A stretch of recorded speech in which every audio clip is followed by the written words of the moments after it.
say to me, then say it to my face. What it's all about, why you're bailing out. Think you owe me an apology. Just say it to my face. You're sorry. You're so sorry. You're so sorry.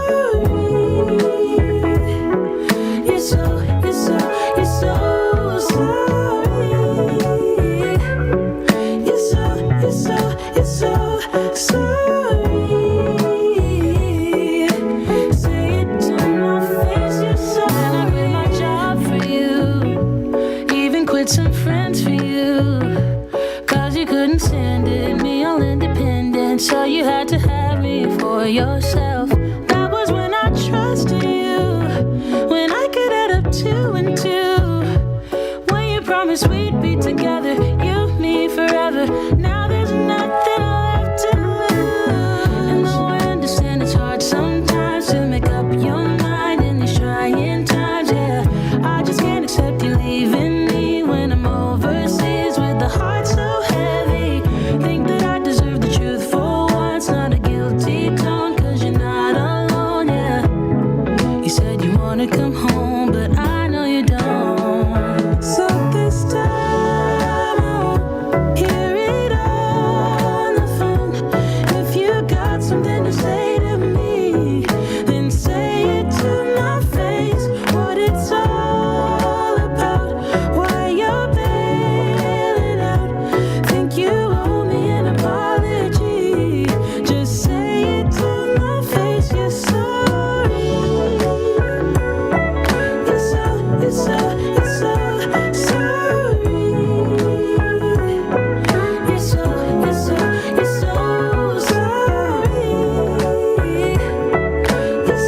You're so sorry. Say it to my face. You're sorry.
The Benjamin Dixon Show is only possible with listener support. Go to www.patreon.com/The BPD Show. Today is Wednesday, February 9th, 2022. Welcome to the Benjamin Dixon Morning Show. We have a jam-packed show for you this morning. We will be speaking with Senator Nina Turner at around 8:45 about her race there in Ohio. We're also going to be joined, as always, on Wednesdays by our sister from another Mr. Nomiki Konst. She's going to be joining us for Solidarity Wednesdays momentarily. But first, as we start with every episode rooted in Black history, hey, Google, what happened today in Black history? Paul Laurence Dunbar was the first Black poet to gain a national reputation in the United States. He was also the first to use the Black dialect within the formal structure of his work. In 1896, Dunbar's Lyrics of a Lowly Life was the single piece of work that established and solidified his reputation as a poet. On February 9, 1906, Paul Laurence Dunbar passed away. Adapted from Black Heritage Day calendar by author, lecturer, and civil rights activist Dr. Karl Mack. He is doing his fatherly duties, but he has provided us with this historical account of all the different just things that you don't learn in school. And certainly during this period of America making us afraid of critical race theory, I am definitely excited to have Black Heritage Days. It's blackheritagedays.com, where you can get that calendar. And every single day, my family, we center our homeschooling around what is in that calendar because we see every aspect of human life has been impacted and touched and, in fact, blessed by Black people. So a good morning to Dr. Mack, even though he's not here this morning. I want to start very briefly with some updates on COVID-19. John Hopkins COVID data as of February 8th, yesterday, effective February 2nd, however, hospitals are no longer required to report COVID deaths at facilities to the Department of Health and Human Services. These numbers don't include people who die in nursing homes, who die at their own home or other places. The CDC will continue collecting death counts and it is getting its data from death certificates directly. Now, multiple states planning an end of mask mandates in the midst of what is still a pandemic. And it is being pushed by, honestly, more than just Republicans and anti-vaxxers and anti-maskers. We're now seeing some people who previously stood by mask mandates and stood by vaccine mandates now backing off. And I want to discuss that a little bit more throughout the day. But the data is clear. As of February 8th, there have been 398 million cases of COVID-19 across the globe, 5.75 million deaths across the globe. In the United States alone, 77 million cases, 348,000 new cases. And as of yesterday, 907,000 deaths. There were 2,739 new COVID-19 deaths, and that is with the limited reporting. I just want to encourage everyone to take your own precautions. I don't really care what the TV is saying at this point. I mean, there's just so much misinformation out there everywhere. All I know is that people are still dying. 2,700, in fact, passed away on a single day. That said, I want to shift gears and bring in Nomiki Konst. She is a friend of the show. Every Wednesday, we talk about solidarity, how allies should be working together across issues. And while every ally does not have the same priority list, all of us should find a way to work together for our common cause. Good morning, Nomiki. How are you this morning? I am wonderful. How are you, Ben?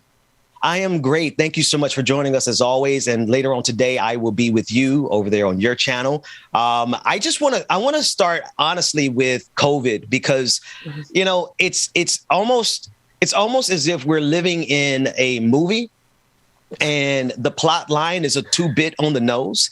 And the people who are in charge, I feel like, are somewhat the antagonist of our story because, well, they're certainly not making this pandemic go away anytime soon. Yeah, I mean, what's so odd about this move, Governor Kathy Hochul in New York announced that she's going to be lifting the mask mandates when, she's been in office for 5 months since Governor Cuomo was forced to step down. She really was aggressive, and it was quite refreshing to see how she really like championed safety in COVID. She instilled the mask mandates when the rates were pretty low again. As we were hearing about Delta in Europe, she put those mask mandates in before pretty much anybody else did. And of course, same thing with Omicron.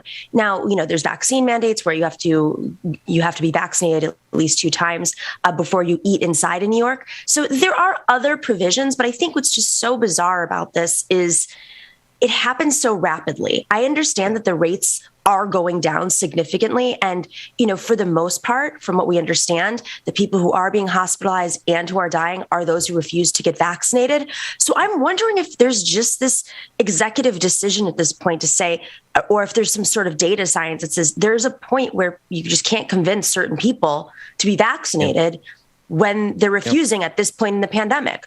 And I understand that she doesn't want to force vaccination, but they're going to do all they can to, if it's not a mask mandate and you're vaccinated, then you have to be vaccinated to be inside. I hope that's what it is, but that, for the Democratic side, but what can we say at this point?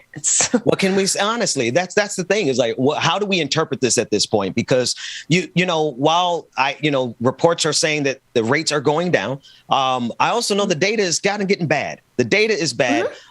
Death is probably our most accurate data at this point, and even that is not being reported at the same levels as previous. There's bipartisanship here, right? Yes. I think the bipartisanship that the other side of this equation is that, well, they've been trying to force us to just live life as normal, in hopes of not damaging the economy. And we see this week and last week, people reporting that the economy is doing great despite COVID. And I'm like, how do you finish that sentence when people are not doing great in spite of COVID? Exactly. I mean, this is the commentary. If you travel around the world, or if you watch any sort of, it's very easy. You can do it on YouTube nowadays, watch news in other countries, even turn on the BBC. The way that the rest of the world reports on this pandemic is so different. And of course, response to this pandemic than how we do. And the fundamental difference is we are a country that is ruled by capitalism. It's not that capitalism doesn't exist in the EU, but we are ruled at our roots by capitalism. Yep. And so I think we interpret everything is through the lens of capitalism. I mean, I know this isn't a shocker, but the pandemic is, I think, the clearest, it's the clearest show of our capitalist roots. I think the thing that really is bizarre to me is the CDC. I don't understand why the Biden administration, even if they did this, decided not to report on deaths, why are they publicizing it? That's what's weird to me, because no one with half a brain is like, why? That's like saying we're no longer going to report, hurricanes the way that the Trump administration was cutting the EPA budget. Why would you do that? It's not for budgetary reasons. Yeah, it's truly bizarre. I think it really feels like, if I were to be honest with you, it feels like manufacturing consent. I think they have. I agree with you. I think they've given up on the people who refuse to get vaccinated. But here's the thing. The hardening of the American people around their refusal to get vaccinated is not just a natural outgrowth of a person sitting at home. It's the natural outgrowth of constant propaganda. It's a natural outgrowth of listening to Fox News, listening to Tucker Carlson, listening to Joe Rogan, quite frankly, listening to all of these outlets that all day, every day, over the entirety of the pandemic, they have been attacking the vaccine. And so for me, it's almost as if America, the structure, the institutions, did not put up a fight against this anti-vax, anti-mask movement. It just surrendered and say, well, hell, if they die, they die. Absolutely right. And it's bizarre because, of course, there's a correlation between a strong correlation between the anti-vax movement. And there are obviously some people on the edge of that are not conservative for other reasons. But the core of that movement is a reflection of the Trump base, is overlaps with the insurrectionist base. Of course, it's not all of it, but that is where the propaganda is coming from, and they want to grow that movement. So you'd think, okay, well, if the Democrats who are in power right now, don't want to fight for capitalist reasons, they can at least go after the propaganda in some ways or call it out. And, and I know we've done this before, and I know it's being overplayed, but I just want to keep reiterating. Thank God for Neil Young, because it's not just that he said he was pulling from Spotify. It's that he framed it from capitalism and said the workers of Spotify If That's you are right. uncomfortable, you don't have to be there. You know, That's right. obviously it's hard to find work, and he's acknowledging that, but he used the power of his capital That's against Spotify's capital, because Spotify is making a decision, we hope at least, based on capitalism. I say we hope because I hope that they're not really, trying to spread propaganda for some sort of right-wing, reason. But I think that they're making a decision based on capitalism. And he's like, all right, well, two can play that game.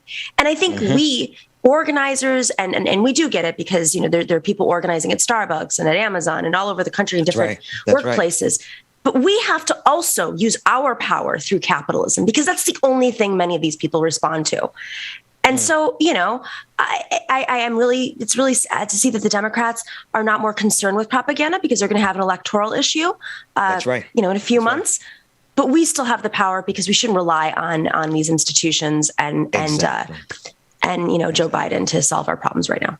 That's right. That's right. At this juncture, I think the government has made it clear that they have abdicated all responsibility to the care of the American people. So we'd be foolish to continue to look at this government for help. I want to move on to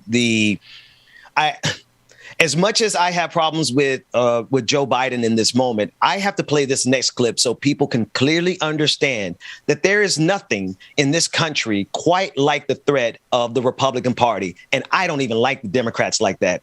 So for me to say a sentence like that, you got to know what's coming. It's really, really effed up.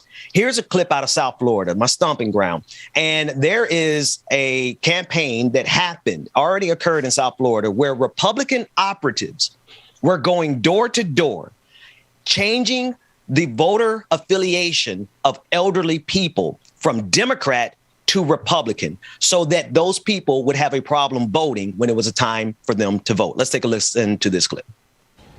Nicole, we do know that Miami-Dade prosecutors are now looking into some of the cases. The governor weighed in today. One of those seniors, all lifelong Democrats, her name's Maria. She lives in this place. Thanks to her, we get our very first look at least one of the people who were knocking on the doors. Maria took photos of the woman at her door last summer, said she was updating voter registrations. The ID had her name, worker number 56, and a QR code that connects to the Republican Party of Florida website. Maria's story matches the others we've collected. Came to my door and they asked if I was interested in voting. Armando, Ernesto, Juan. And then sent me to the Republican Party. That's Maria with the ID she had on the left, a Democrat since she registered in 1996, 25 years, until that visit and the new card she received last September on the right made her Republican. Nosotros estamos de las noticias de Local 10. This is the home address listed for that Republican Party of Florida's voter registration worker, Maria Barrick. Yo no voy a salir, eso es mentira, okay? After saying she wasn't coming out because it's a lie, someone inside made a phone call on speaker. The advice? Don't talk to them. But then Barrick's daughter gave us a name of an organizer to call. She's the only person who got everybody involved in this situation, involved in thinking in this situation. She worked directly with the company. And my mom is not speaking with nobody without an attorney present. While we trace that company and who's paying that bill, the Republican Party of Florida director on Friday emailed that its operation follows all laws and regulations. Florida's leading Republican, the governor, in Miami today, said a proposed elections integrity unit would investigate. We're going to have a specified group of investigators and law enforcement that will go after those types of election shenanigans. That is the local station down there in South Florida. And I just want to give them a shout out for that reporting. Nomiki, these people they're evil and they have no regard for democracy at all. What are your thoughts? I love how Governor DeSantis is like, we're going to create a special commission of people that I picked to oversee this and investigate it. And oh, by the way, while we were investigating it, we found voter fraud on the Democratic side, because that's how they're going to spin this. I mean, you're not going to see this on Fox News. All day long, they talk about how they found, one person who sent a mail-in ballot before they died, which was before the election. And like, that's voter fraud on the Democratic side. But then they're these kinds of Roger Stone tactics. I mean, this is is classic Roy Cohn-esque politics. I mean, this is the dirty tricks that the Republican Party is known for. I don't know if they're breaking the law. They might have found some sort of loophole here. That's but, right. you know, actually, it seems like they might be breaking the law because you're not allowed to mislead people. That's a contract. That's right. I mean, that's essentially right. you're signing that. So Exactly. I am curious how they're going to be able to go through those voter rolls and figure this out. You know, and I also am wondering, obviously it's always very close in Florida, especially Southern Florida, but I'm curious if, and I know this is not the easiest thing to say, but I'm wondering if the numbers of registrations have gone down for Republicans because of COVID, if there have been more deaths on the Republican side because of their politics of refusing to wear masks. And, you know, Florida's been a lawless state pretty much since the beginning of the pandemic. So That's right. That's right. It's always close. So I imagine it has in some way.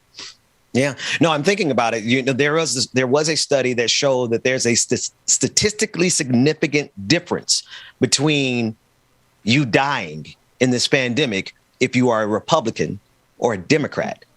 I want to say a statistically significant difference, which means there's a measurable outcome based in scientific data that if you are a supporter and what it is, Nomi, is that they have this hermetically sealed propaganda bubble over there. And I never really thought that bubble would be so tight that they would die. They would be willing to die for their propaganda.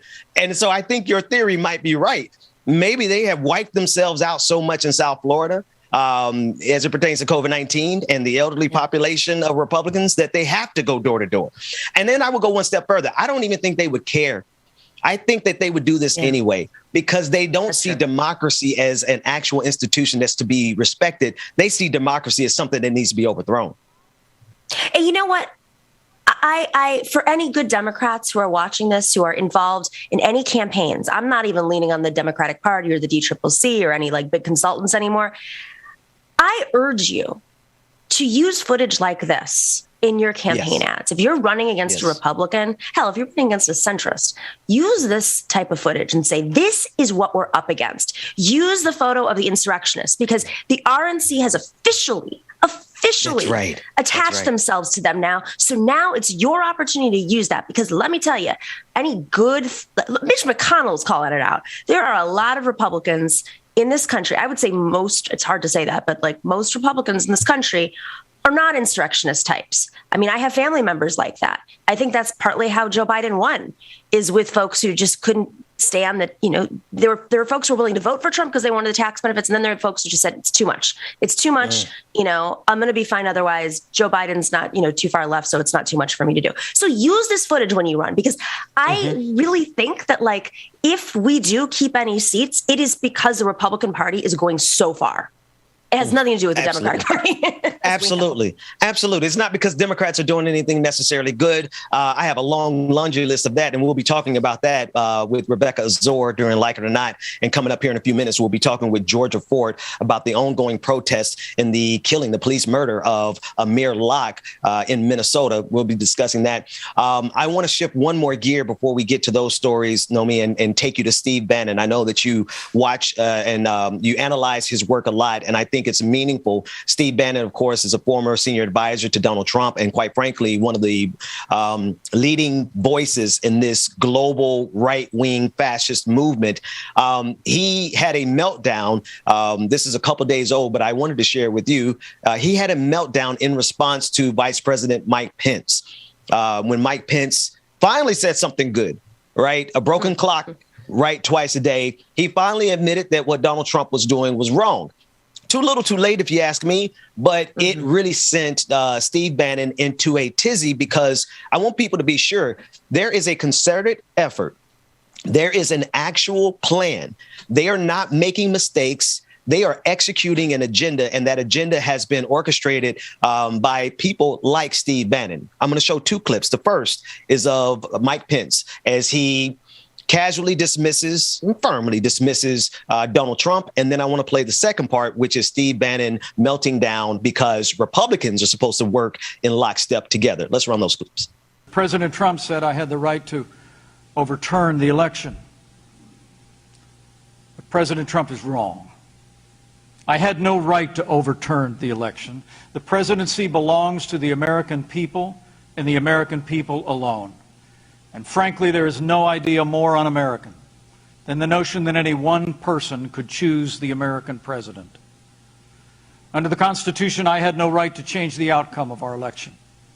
And Kamala Harris will have no right to overturn the election when we beat them in 2024. Pence, you're gonna carry this thing eventually to your grave, okay? Because it is a mark of shame, and you are a stone cold coward. A stone cold coward. Boris Epstein. We're going to start with numbers and analysis, and then this thing broke this afternoon. My head's blown up. So Boris, you got to help me out here, brother. I can't take Pence, and I can't take Pence and Mark Short and all these Koch guys up there ratting out Trump up on Capitol Hill right now. Now, just for extra credit, I want everyone in the audience to Google Boris Epstein and Google how close he is to your local news broadcast. How many times he's been on your local news broadcast as if he's a normal news commentator. He's almost on every local news station because of how their situation is set up, right? But here he is with Steve Bannon talking about overthrowing the damn government. Nomiki. Oh, man. So I know Boris. This is a painful one here. Boris does not have an actual value in his body. I can say that. And I'm going to start saying this stuff because, you know, over the years being in media, as you know, Ben, you get to know these people if you are debating them or if you've been in campaigns like I have. It's professional to not talk about them, but I'm going to talk about them because I think that a personality, you understand what their motivations are and what's really happening. And I don't think a lot of folks understand. I really don't. These people are full of crap. They have no values. This is a game to them. You know, he used to walk into Fox News and say whatever it was to get attention. He would yell at the makeup artist. He was he was basically pushed off of Fox News because of that. He was pushed and he rewarded with his actions on the campaign, the Trump inaugural committee in 2016. But then he couldn't even maintain that because his personality was so aggressive that nobody wanted to work with him. So then he was pushed to local. But this is important because the cockroaches will always find a place to go. And local news, I mean, he works with the Sinclair Media Group, I believe, or did work with him at least.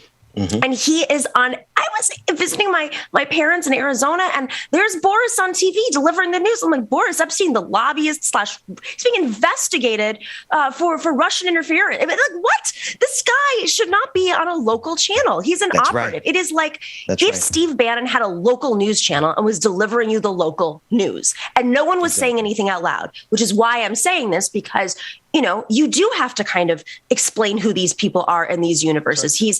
I don't know where the investigation is now, but he was very much part of the Russia investigation, as was Bannon, of course, who was, let's remind folks, arrested on his yacht, Mr. Man of the People.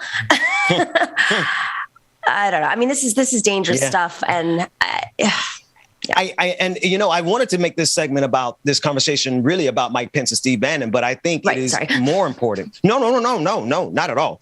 I think it is literally more important for people to understand that last part that you just said. And Dwayne, if you don't mind backing up the B-roll to show Steve Bannon next to Boris, because I really think anyone who's listening to us, if you just search your local news station, if you call them and ask them or email them and ask them, you are absolutely going to find out that the man who is standing next to Steve Bannon in this clip has been feeding you analysis in your local news as if he's an unbiased reporter. I think that's more important than Steve Bannon at this juncture, at least in this particular conversation. And this is how Steve Bannon works, right? And this is how this entire movement works. They understand that they don't have the people and they have to feed propaganda wherever they can and hook them in. You know, the old organizing philosophy, meet people where they are. And then you can hopefully, in communication philosophy, bring them to your side a little bit more. And so what the far right has done, what Bannon has done, is he understands that he has to look at all these different demographics around the country. They don't win votes by elections by large margins unless it's completely gerrymandered.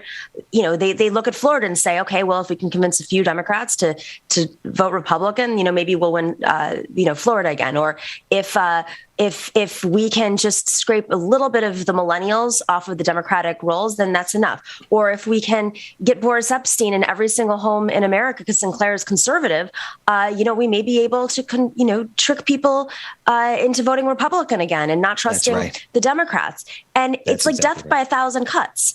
But it's not 1,000 cuts. It's actually getting a lot bigger, and it's horrifying.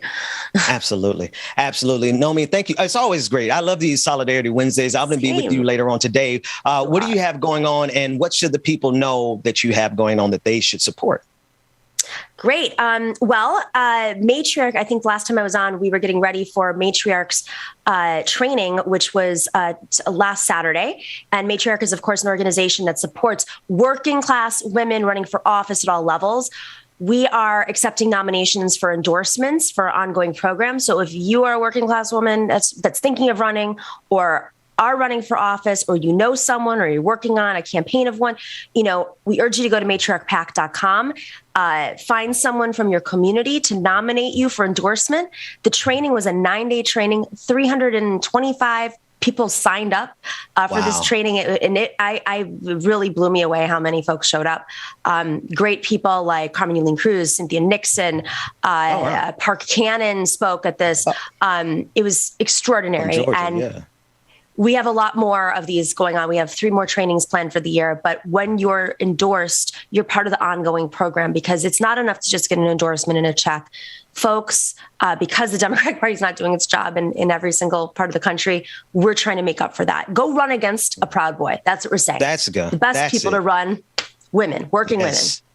I love it. Go run against them. Absolutely. Nomiki Konst, the Nomiki Show, Solidarity Wednesdays. I'll see you later on. Thanks, man. I'll see you later.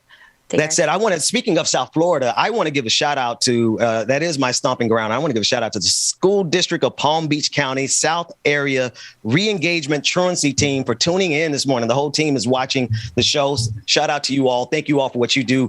I know your work's not easy. I used to be in that field. I'm praying for y'all. We're going to go to a break. When we come back, we're going to have On the Clock with Georgia Ford. We got to cover what's going on with Amir, Locke, and then Rebecca Zora, DJ Exclusive. They're joining us for Like It or Not, the Benjamin Dixon Morning Show. We'll be back right after this.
And the media they're partially to blame.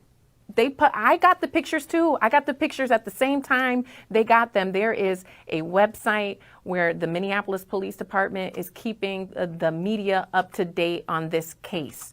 I got the pictures too, and I did not publish them because I did not have enough information to share along with them.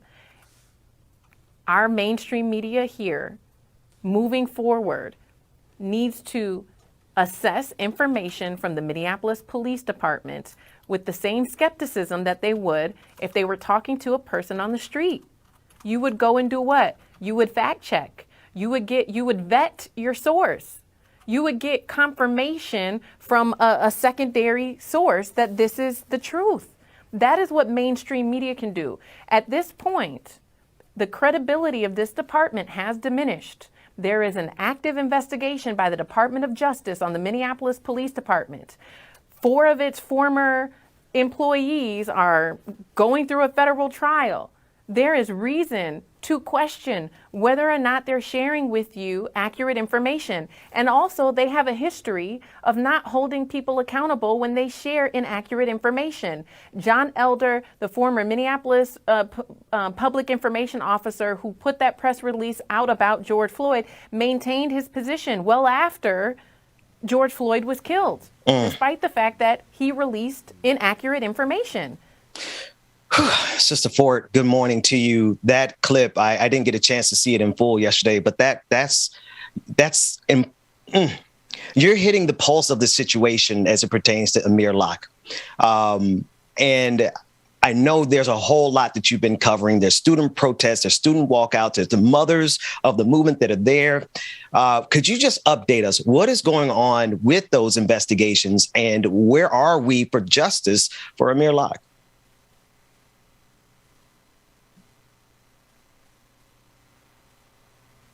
We don't have George's audio. Okay, we're having an audio.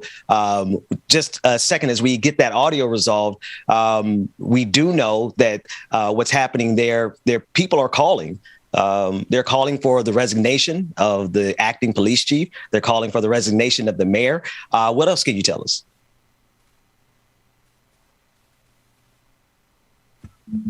Still no audio. Okay, so we're still having a technical issue with Georgia's audio, and we'll get back to her audio as soon as we can. We have another clip. Dwayne, if you have that second clip while we get that resolved, I want people to really see that while the mainstream media may not be covering this story at the level that we are, the people in the city, they have stood up as always. We see the people coming out in force, and I want us to take a look at that action here. I know that you have a lot going on, but could you just talk about what it feels like to see this many students turn out today? Yeah, it feels amazing to see thousands of students come out all for the same purpose. We're all spread out all across Minnesota, and this is what boots on the ground looks like, right? So real systemic change when we come together as a people and mobilize, right? There's power in the number. We've seen decades upon decades show up and say that there's power in the number. So we have students with signs. Our messaging is protect young Black lives. Protect us because we matter. Protect us because we have hopes and dreams. Protect us because we're humans. And we want demands, specific demands, to be that we demilitarize the Minneapolis Police Department. The other demand is that we call resignation for Jacob Fry and the police interim. The other demand is that we ban all no-knock warrants. We've seen with Breonna Taylor, with so many people in the past who have been dealing with no-knock warrants, and it's been damaging to our community. So yet another Black man was murdered in Minneapolis recently. It's not coming from Fry. And it's not coming from that interim chick. She can't know. If she can't stand up right now with this, she thinks she can stand up when she's chief of police. What makes you think she's gonna know what to do? She gets red in the face when it comes to questions of accountability. She gets red in the face, they walk away. They walk away because they fear those questions, but they don't know the answer. They cannot be in power. They cannot protect and serve. They are simply enabled. That is them Black fear. Because that's what we're here for. That's the goal. We will be happy and we will be free. Because this is not free.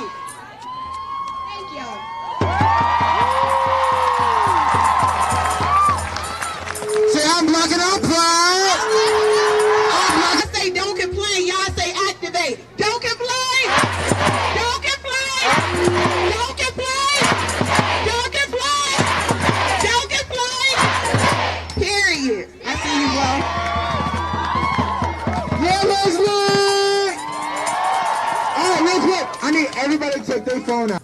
All of y'all, do not forget the power that you have. Do not forget the power that you have. Because at the end of the day, Thousands of students. in each and every one of your hands. These are thousands of students showing up in solidarity, standing for justice for Amir Locke. We're going to get with Georgia as soon as we can work out the technical issue, but you can see that she's there on the scene. And despite the freezing temperatures, the people are showing up because enough's enough. And Dwayne and David, if one of you could grab a clip that we had from yesterday of the mothers speaking out. In fact, we had a clip of the father of Amir Locke speaking out. Enough is enough. The people are sick and tired of being sick and tired. And so the freezing temperatures did not stop students from protesting. The freezing temperatures did not stop the people from going out into the streets. And the situation is not stopping parents from standing up and declaring that the police have to stop killing us. Let's run that clip. I don't even know how to control anymore. I am a mother. I am an auntie. I am a sister.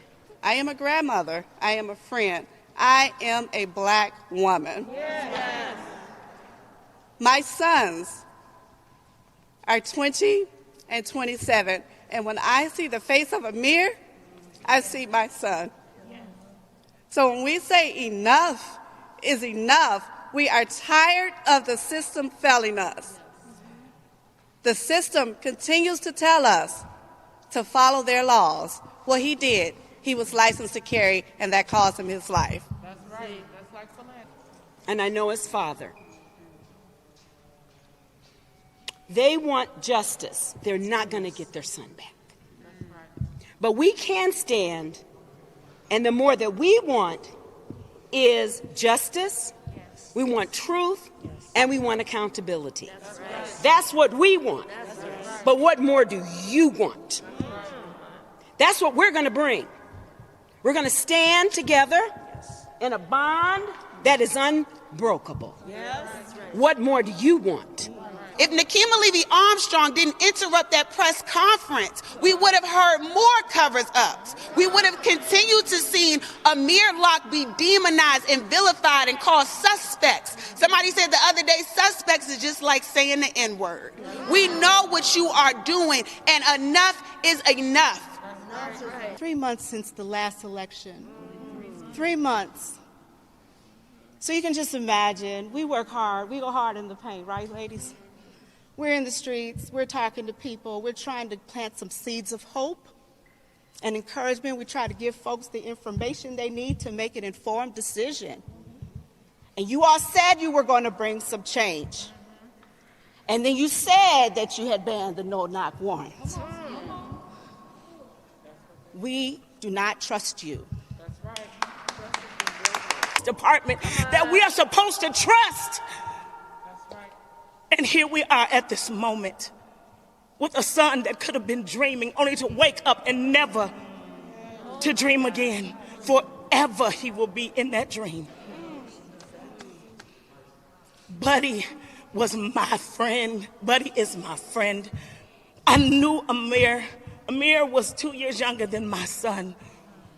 Buddy is a tower here in this Twin Cities with our young people because I just don't have two sons. Amir was my son too. Come on.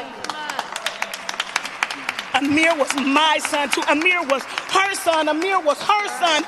Amir was every one of these mothers that stand before you. Amir was our son. That's right. We will not allow this to happen. People that are in position, you need to step down and move around for others to be in place to make this city move forward. Of being sick and tired. When it gets to the point to where we say we all we got, we are all we got. And if all we have is to make sure that you as political leaders are out of the way, we are going to get bigger and better and bolder. You ain't seen nothing yet.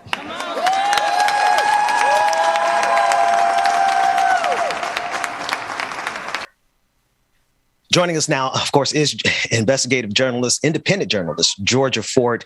Georgia, thank you first and foremost for all of that footage. You have been streaming from the field. You have been talking to everyone. And with the time that we have, could you just tell us where we are in this fight for justice for Amir Locke? Well, at this point, it's been 1 week since he was fatally shot by Officer Mark Hanneman. The protesters who you've heard from, community members who you've heard from this morning, all demanding that Officer Mark Hanneman be fired.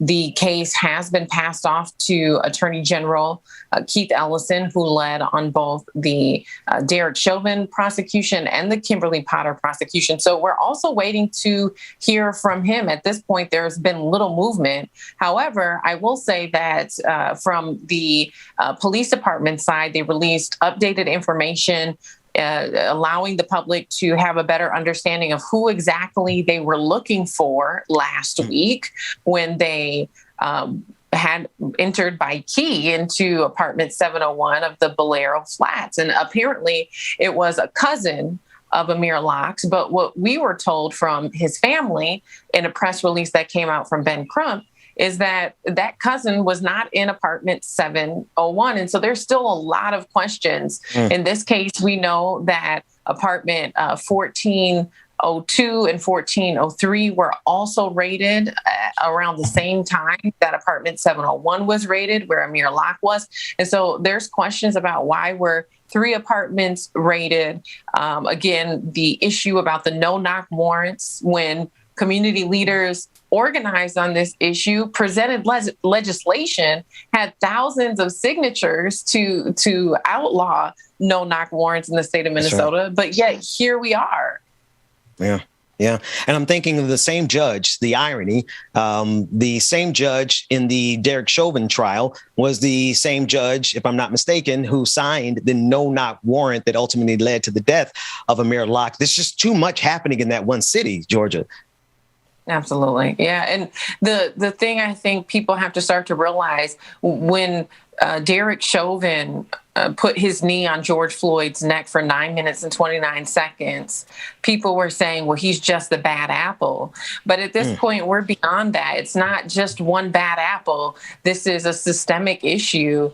And it's not just the police department. It also is the judges who are signing off on these no-knock warrants. It also is the media. And so all of these systems working together, producing inequities in the Black community specifically. And so we just keep coming back to this point about change and how everybody thought things were going to be different after George Floyd. But here we are. Yes. Yeah. Sister Ford, when we first started this segment, it was a clip of you on the radio there locally discussing the media's role in this, right? The media being complicit in how they deliver the information. Specifically, you talked about how you had information, but you used journalistic integrity to not release it. Could you expound on that a little bit more and why that's so significant in this moment? Well, it's significant because the media ran with a partial narrative. And so what happens when you have a partial narrative, the public has an opinion on this case that's inaccurate. When you're watching the 5 o'clock news, you trust and believe what they're reporting to you as facts, right? And I'm not saying that this is 100% the media's fault. But it's the system and it's the way that these processes have been designed to work together. So the police department releases information and then the media releases it. Well, there has to be either more context or more research, or you have to balance it, right? What happened to the days when journalism was balanced? Before publishing the photos from the police department of Amir's gun, reach out to his family. Ask the critical questions. Did you know he had a gun? Where did he get it from? Did he have a license to have it? These are reasonable questions that should be asked before photographs of a gun are published. Because what does that do? If you publish photographs of a gun without asking those critical questions, then people assume the worst. And that's what happened. When you're a young Black man and someone publishes photographs of your gun, people are going to assume the worst. Oh, that you stole the gun, that you weren't supposed, and so now what I've seen, even with my own two eyes, as a result of the media publishing photographs of these guns without sharing with the public that he had a license to carry, we had a white woman who came and started confronting protesters who are outside of interim police chief Amelia Huffman's home, demanding that she resign. We had a white woman come up and start asking what kind of gun did he have, not knowing that he actually had a license to have that gun. Right. And so this, unfortunately, the death of Amir Locke is raising questions not just about no-knock warrants, but also very critical questions about, do Black Americans have the right to exercise their Second Amendment? That's right. That's right. Sister Ford, thank you for all the coverage that you're doing there. And I know you're going to be out covering it from the field throughout its entirety. I want to shift gears because we have Senator Nina Turner on the line. And I want to say good morning to her. She is running, of course, for Ohio's 11th Congressional District. Friend of the show, a fighter for liberation, I like to call her. Sister Turner, thank you so much for joining us. How are you this morning? Good morning, Brother Dixon. I'm fine. How are you? I am blessed, and I am happy to be speaking with you. I wish that we could segue with something a little bit less traumatic than another Black life snatched away by the policing agencies. And obviously, I know you're running for the seat in Ohio, and we'll discuss that. But I just want to get your thoughts on this. Yet another Black man, another Black person killed by the police. Yeah, and just being able to have an opportunity to listen to what Sister Georgia was saying, it makes so much sense about how people jump out there. And always when there is prejudgment, African Americans are going to get the worst end of that prejudgment. We are always assumed to be guilty no matter what the situation is. And that presumption of innocence does not it does not speak to us. It doesn't cater to us, whether we are the victim or the perpetrator. It doesn't matter what role we are in any said situation.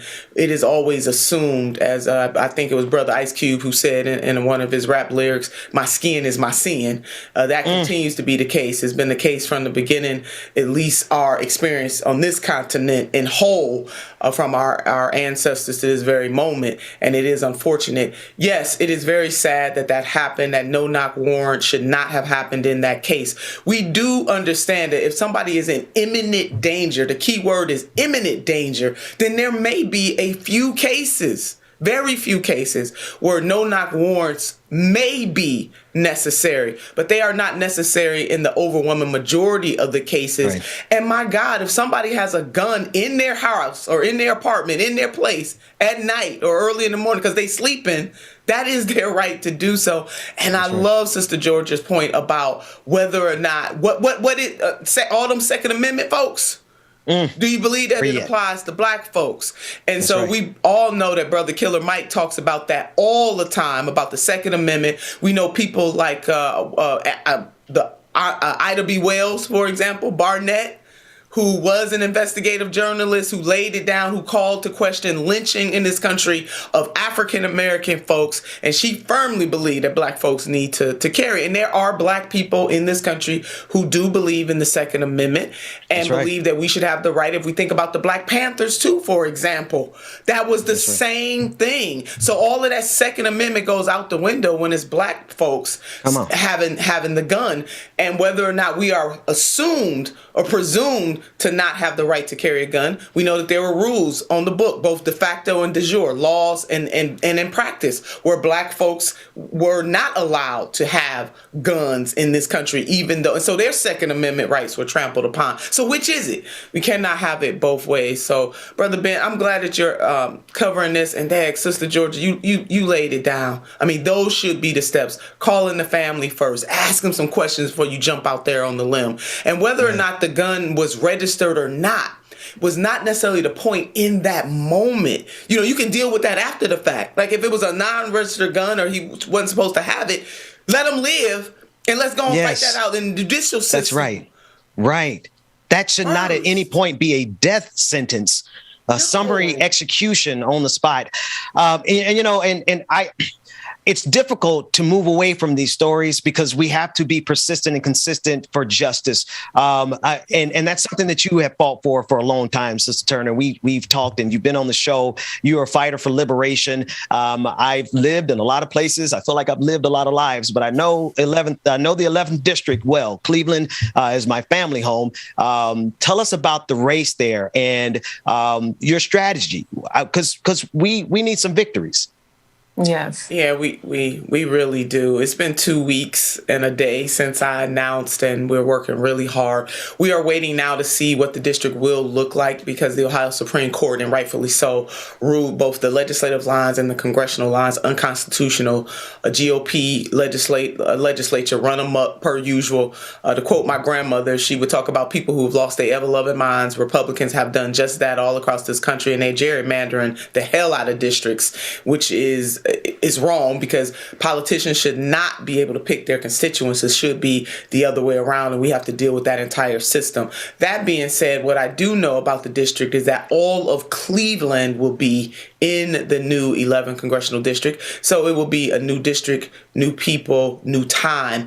And my campaign this time around will have the opportunity, really deep opportunity, to get our message out about the needs of the people in this district, in this state, and also in this country. We're going to run hard. The same reasons exist why I ran in 2021 are still relevant today. People are suffering. People do not believe. Their material conditions are not changing, and people need a fighter and a champion, and somebody not just to fight for them, but fight with them, alongside of them. Yeah. And that is why I am running again, Brother Ben and Sister Georgia. Well, I'm glad to hear that you're running again. I can't lie. I was very confident that you were going to win when you ran last time, and was a bit disappointed at some of the politicians who present themselves as for us that stepped up and used some of their political capital to back other people. Could you just share with us what that experience was like for you, and from your vantage point, your perspective, why you think there was a huge push in that district specifically to go with a different candidate? Yeah, and this district, historically, it was created because we had two African-American champions. They were brothers, both Mayor Carl B. Stokes and Congressman Louis Stokes. And Congressman Louis Stokes was, in fact, the first African-American congressman from the great state of Ohio. So what it took to even get the 11th congressional district. Sister Georgia, I do believe that there are forces out there that absolutely do not want the people to have a champion. So it's not just people like me in Ohio. It's happening all over the country, that when there is a progressive candidate, the corporatists from both sides pounce because they do not want to see the requisite change. They do not want to have voices that are unbought and unbossed, to quote Congresswoman Shirley Chisholm. And so the forces did converge. And it's not so much that people swooped in to support one candidate over another. There were 13 people in this race, and it really came down to two of us. But it's the how they did it. The fact that this is a solidly Democratic district, there was really no need to get engaged in this race in the ways that they did. There's a difference. There's a different kind of energy when you are for somebody. You're using that energy to push for, versus if you're using energy to be totally against. And there was clearly a anybody but Nina campaign launched. I was warned after I announced that they were coming for me, they being the special interest groups and the corporatist types, whether they're Republican or Democrat, that they were coming for me with all they had. And that proved to be absolutely true. We do have some data that says that thousands of Republicans, by way of examples, actually voted in this special election. Let us not forget that election last year in August was the only election going on in the entire United States of America. And so that allowed the anti-forces to really coalesce and come at Sister Turner hard. I swear to you, every single day at a certain point in the latter weeks of that election that I would come home, there was some negative hit piece on me or billboards all over the city of people maligning, my name and also my reputation and absolutely smearing me. And that, people want to say that all is fair in politics, but at a certain point, it is not fair. And to try to caricature me as an African-American woman and a chocolate African-American woman at that is really wrong. There's a recent article that came out in the Cleveland Plain Dealer about 2 weeks ago now that showed that there was a pact created to go after the new mayor, to really hurt him, and it was really anti-black and really racist, and that there were local people involved in giving to that pact to do that to him. Now he was victorious, but how low will you go? I mean, that will become the question. You should do everything to win, but not anything to win. And some of those same forces that were revealed in going after the new mayor, Mayor Justin Bibb, in the way that they did, darkening his face. We know this stuff is as old as time, right? What they do to African Americans, and especially if you are a darker hue African American, to invoke fear. Local, the Haslams, other people were involved in that. These are some of the same people who supported my number one opponent. So again, we're gonna fight. We're gonna take the message to the people that this time, in terms of the hurt. I mean, we have a tax credit. They expired, right? A child tax credit expired. Just was revealed that community colleges will not be free, that we will not make that investment. But meanwhile, back in the halls of Congress, they always find a bipartisan way to increase funding for war making. But they don't find the way to be bipartisan in lifting the people of this nation, the poor, the working poor, and the barely middle class, and taking care of, speaking to, and pushing policies that answer to their material needs. So the reason, the mission is still the same. Sister Turner, I know we have you for just a few more minutes. We're going to take a quick break. When we come back, I want to talk about all the things that you're fighting for and that you're fighting against, because when I hear you mention the tactics that they used in the district last time around, I really kind of want to unpack that for the audience, because I mean, they did a little bit of everything, including darkening your skin even more to make you seem whatever they were trying to make you seem. Let's unpack that a little bit. We're going to go to a quick break. We'll be back with more of the Benjamin Dixon Morning Show right after this. I can't let you go, baby. I just want to tell you that. No.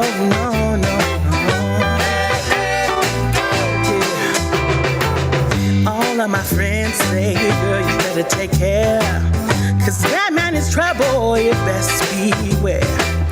And though deep down, I know I might be headed for teardrops. Now that you got me started, I just can't stop. No. Good morning. 'Cause I love you, baby. Y'all know who it is. I can't let you go, James baby. Bubba Williams is in the building. DJ Exclusive is here, y'all. Good morning, man. Shout out to everybody in the chat room. For love so true. When I was down and out, along came you. Though you might be a liar and a cheat too, I just can't quit you now 'cause I love you. Yes, I do. I Good can't morning, let you everybody. go, baby. I can't let you go, baby. 'Cause I love you, I love you, I love you. No.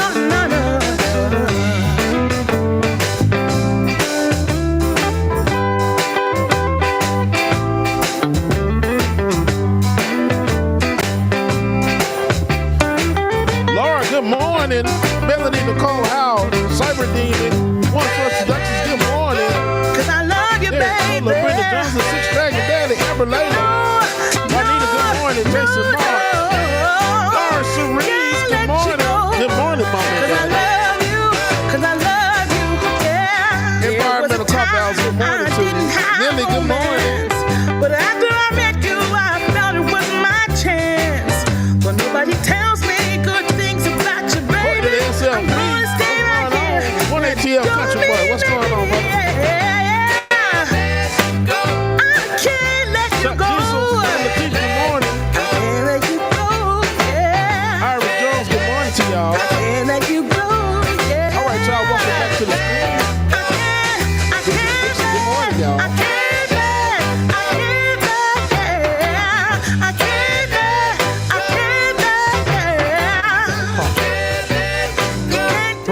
between two futures.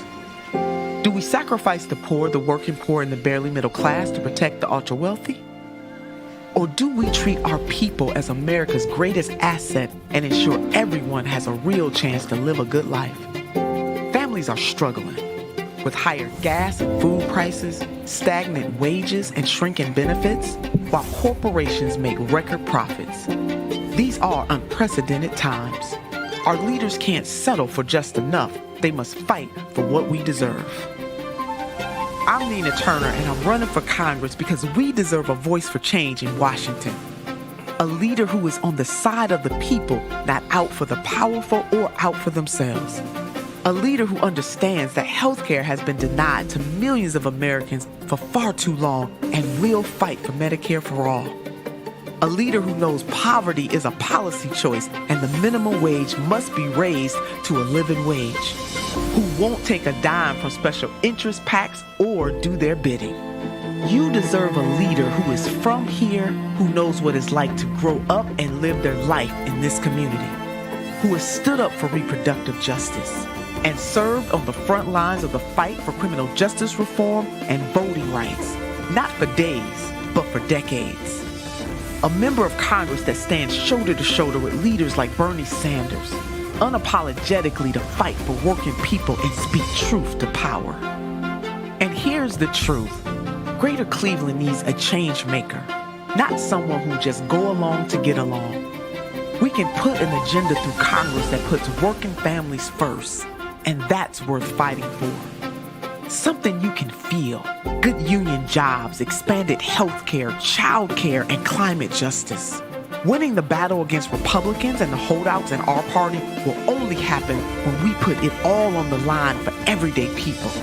An America as good as its promise is worth fighting for. Our children are worth fighting for. Our future is worth fighting for.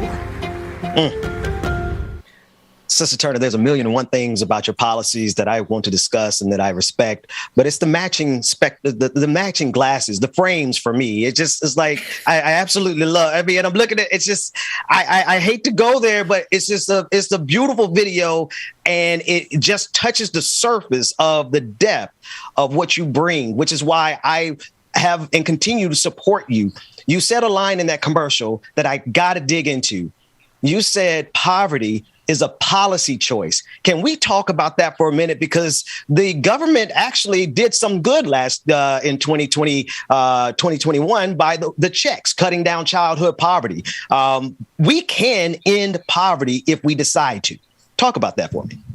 Yeah, that is exactly right. And I heard you giving the amens. It was touching my spirit. Mine's too. Every time I watch it and listen to it, it really does, and that is my mission summed up. Poverty is a policy choice, and we can make new choices. We know that not only the checks, as you laid out in the CARES Act, but also the child tax credit cut childhood poverty in half. Now, I would argue when you got a good thing going, keep building on it. Don't go the other way. Let's go for 100%, because cutting it in half means that we still have more work to do. But instead of building on that, we back in a situation right now where the child tax credit is gone right now because you have members of Congress, particularly on the Senate side, who cannot get it together. We can absolutely make sure that people have paid family and medical leave, Dixon. I mean, look at what is happening with the pandemic. So many people who punch a clock for a living cannot take off, no matter how sick they are or somebody in their family, because they won't get paid. What is wrong with making sure in the United States of America, let's follow the lead of some of the other industrialized nations and ensure that people have paid family and medical leave, that people have the requisite time that they need to take to deal with some of the personal challenges that happen just because you are a human being. What's wrong with investing in 2-year? I want to see universities too, but let's go ahead and start with 2-year colleges. We just got word that even that is stripped out, that they're not going to make 2-year colleges tuition free, which would cost about $45 billion over 5 years. It is worth the investment. If we look at it as the way that we invest in K through 12 education and we make it pre-K to at least 2-year college, we have a social contract Brother Ben, that doesn't make, we are making an investment. What is wrong with having a living wage? They caved on that right away and blamed the parliamentarian. So again, if we make different choices, then we will have different outcomes.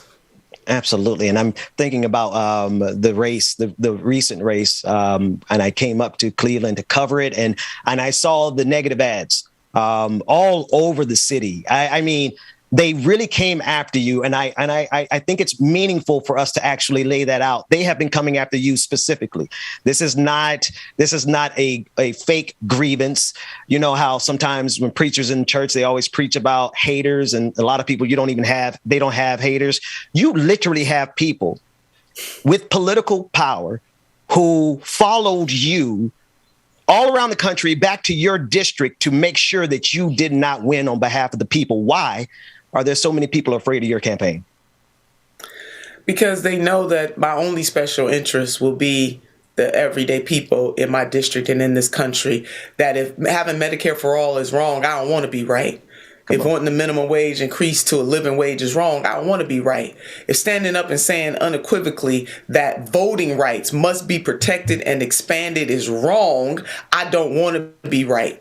You know, and they know this, so they know that I'm not going to equivocate on these issues, and that is why they launched an Anybody But Nina campaign. It was real, Brother Ben, and you know, because you were here, you got to see it for yourself. It was absolutely real, and the numbers, the phone calls that I got from people who are in the know, who had their ear to the ground, who even talked to some of the people who said we coming at her.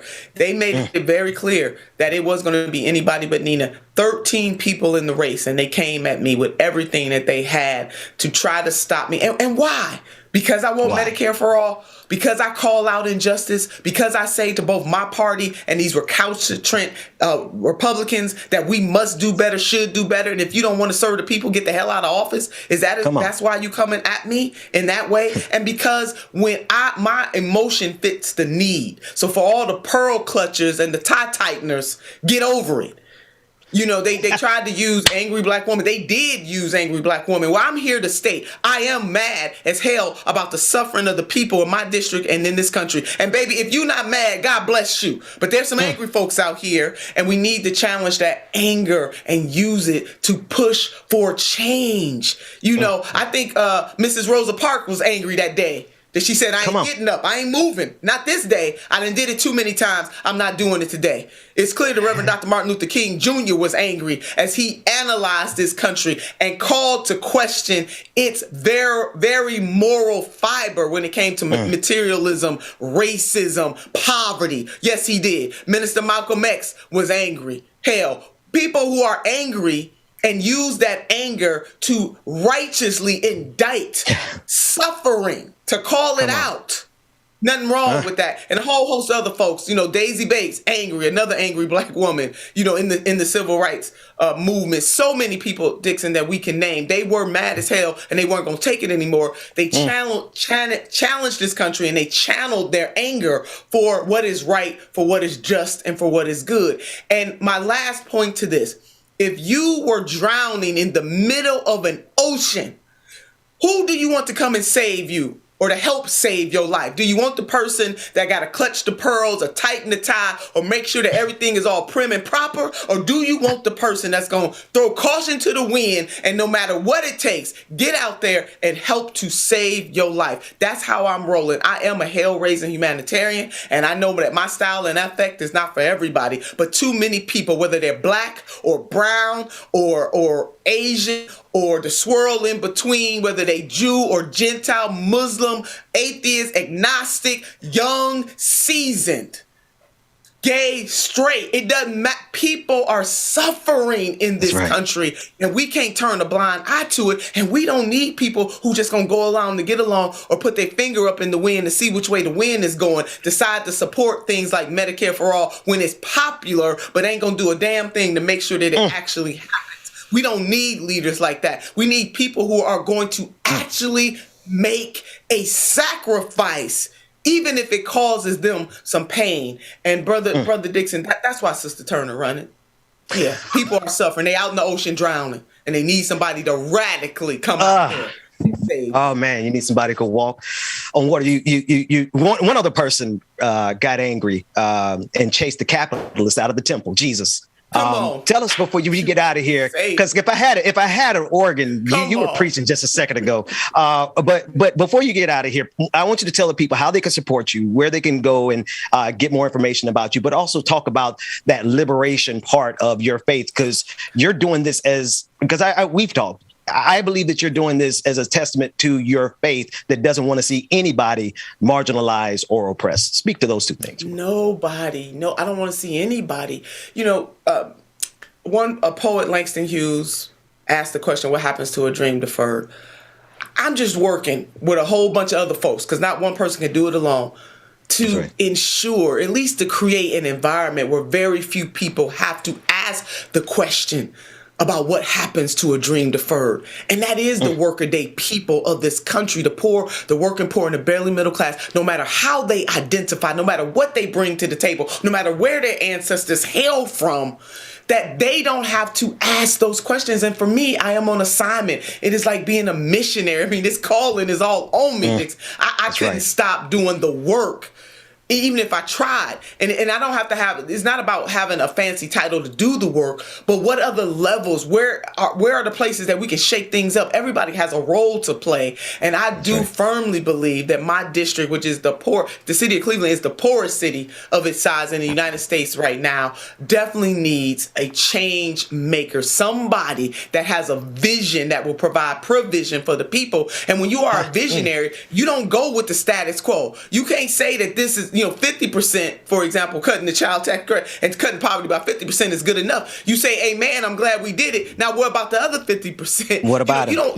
What about it? So people can find NinaTurner.com, time, talent, and treasure. We need it all. This is going to be a fight. As it was in 2021, those same forces are already back out. They will try to do the same thing in 2022. But we have an awesome opportunity because this is the regular election cycle. Constitutional offices are on the ballot in Ohio. A United States Senate office is on the ballot in Ohio. And I do not believe that all of those Republicans who crossed over in the special election will cross over this time, because they need to get their nominees in place. If you believe that we can have better, that we can do better, that you deserve better, then I need you to fight with me and help me make it to the United States Congress.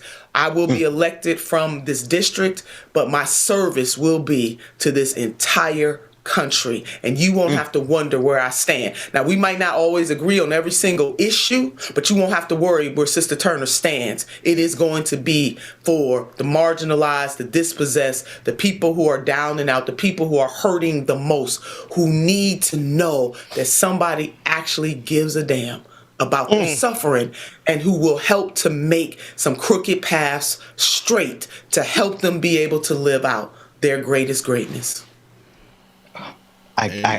NinaTurner.com. Y'all go support this Sister Turner, Senator Turner. Thank you so much. Keep doing what you're doing.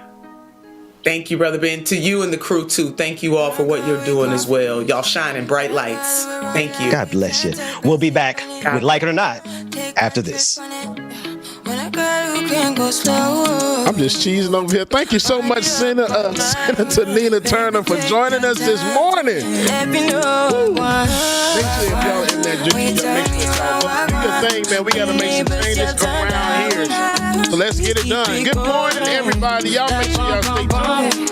Rebecca Azora is in the building. She'll be joining us momentarily here on the Benjamin Dixon Show. Don't like it or not. No, right now. Jam, jam, jam, jam. Jam, jam, jam, jam. Sounding like you're wasting every time. Shut up. Jam, jam, what's going on? Jam, jam, jam, jam. Brandy Rubber, good morning. Roller Dragon. Afraid not, good morning. We not shine bright like royalty. We not stay Dragon. We on the season 3 music right now. You waiting on me to solve it for me. So y'all make sure y'all stay tuned.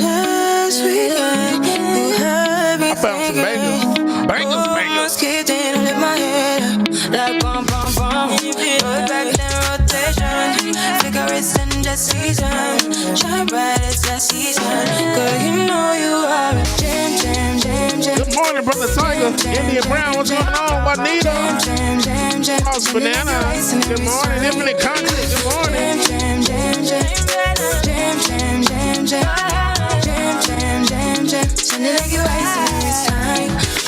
Can't you, yeah, you make me feel like we could do. Yeah, you make me feel like we could do. Good morning, Buddha. All over again, all over again. Can't you, yeah, you make me feel like we could do. Yeah, you make me feel like we could do it. All over again, all over again. Lily, good morning. Pickles and mustard don't go in a hot dog. Good morning.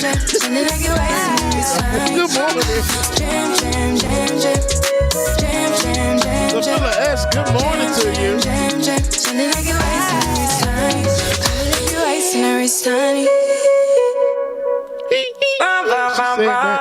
Man, I just found out that isn't a real word. I can't tell you how angry I am.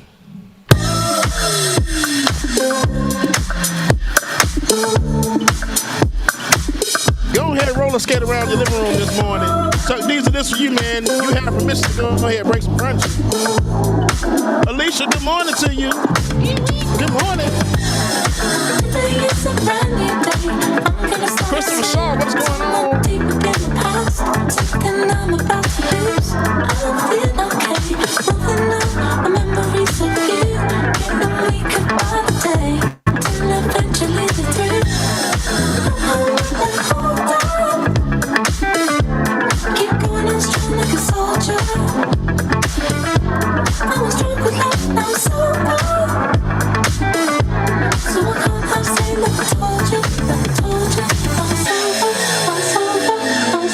Bluebird on my shoulder, good morning to you.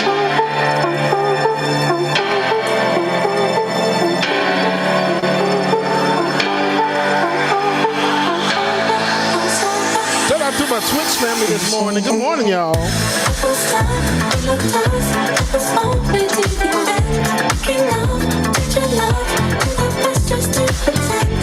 Hollywood 2000, good morning. Hey, what's going on, Brother Bryce? I see you out there. Good morning.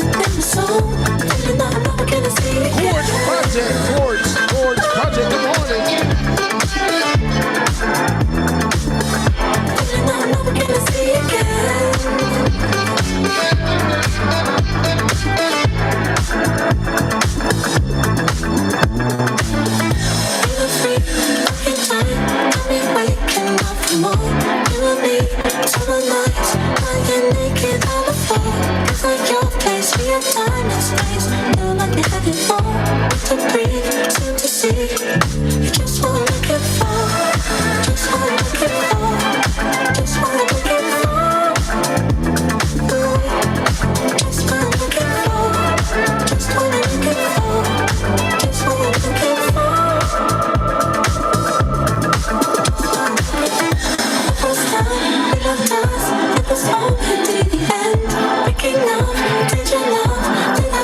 Good morning. As y'all see, I'm just letting the music talk this morning, but I'm having a good time.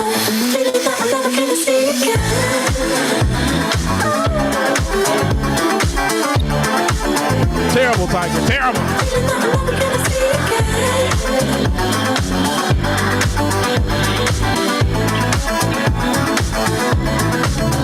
You better twirl, mama, I see you. Shout out to my daddy. My daddy get new teeth, y'all. Yay, daddy.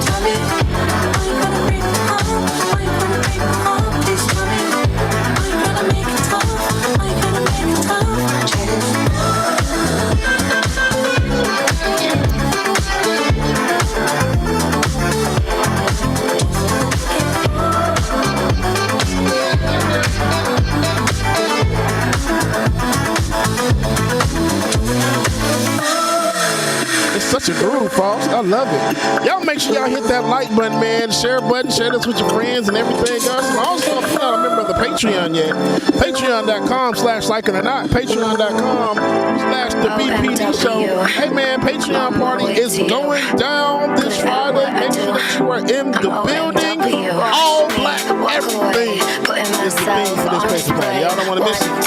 Friday going down 9 p.m. See y'all there. I'ma have you on tiptoes, watching my diamond afterglow. I know you wanna take me home. I'm on my way, on my way. OMW, on my way to you.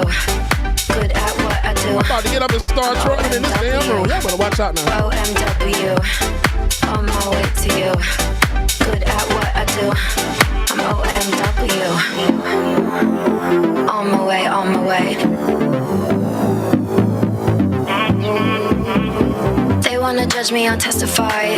Catch me on Insta, I'm verified. They want me quiet, I amplify. I'm on my way to the best thing that you've ever seen. Know that you got to clean you. Lose all your senses of reason. I'll give you something to believe. OMW, on my way to you. Good at what I do. I'm OMW. OMW, on my way to you. Good at what I do. I'm OMW.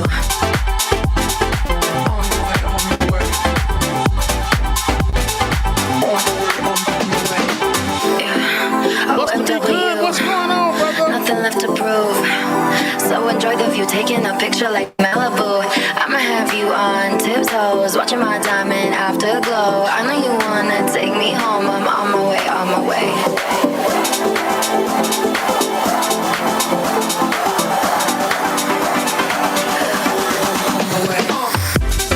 OMW, on my way to you.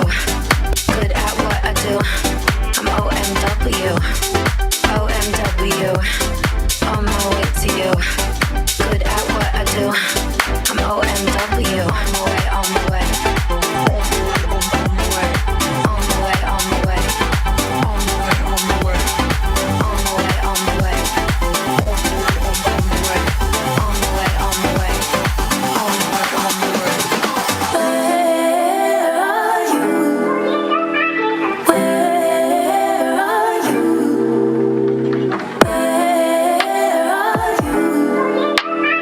Where are you? It's the end of the weekend, but I still wanna turn up. Yeah, I still We are wanna still in the turn season 3 of the up. new All I want is music, to y'all. Y'all go make sure y'all again, stay tuned, but man. you Y'all ain't get picking y'all ass your on the Patreon, phone up. patreon.com. Why you messing my head Patreon.com. That's the BPD. So, man, any night, good any stuff. day. Let me take you away. All I need is just saying yeah, yeah, yeah, yeah. Better nights, better days. This the prelude to the when you're here sleazy. with me, babe. 'Cause you're all that I crave. So I wonder, where are you? Where are you? Don't hide away from me when I need you most. Rebecca need to hear this one, but she's talking back in the and I background. have to know, say, where are you? Don't be so hard to reach. Just pick up your phone. Tell me where you'll be, 'cause I gotta know. Let me know when you're ready, 'cause I made already see the video. reservations. Too many invitations, and the last night was heavy. I need communication.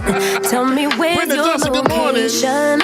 Used to talk 24/7, every other second, just to make sure we were up to date. Now it's closer to 11, and I ain't hearing nothing. I just y'all need suck. to know that you're okay. Damn, that y'all back there. Oh my God. Baby, don't hide away from me when I need you most. We got love guaranteed, and I have to know, say, where are you? Don't be so hard to reach.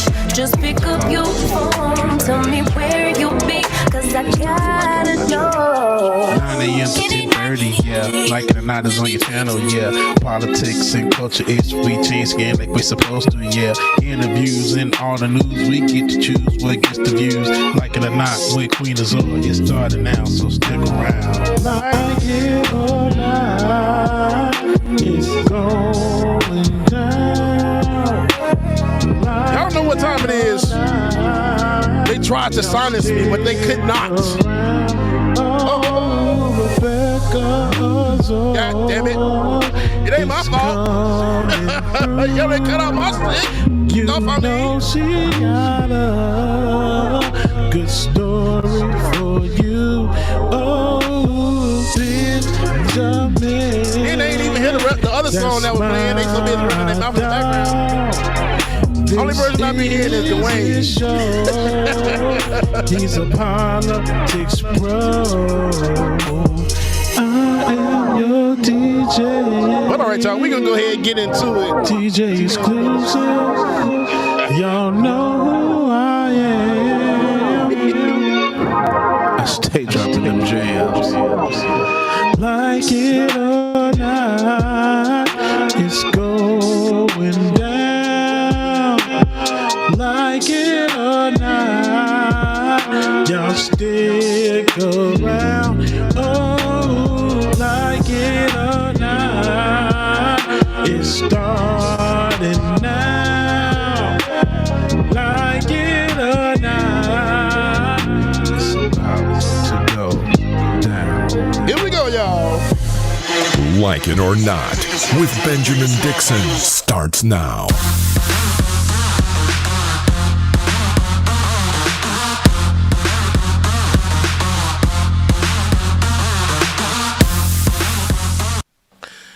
Good morning, good morning, good morning. Shout out to Dwayne, who was sitting there at the desk and said, I thought about it, like, I don't have time for this shit. Hey, welcome to Like It or Not, where we're free to tell the truth.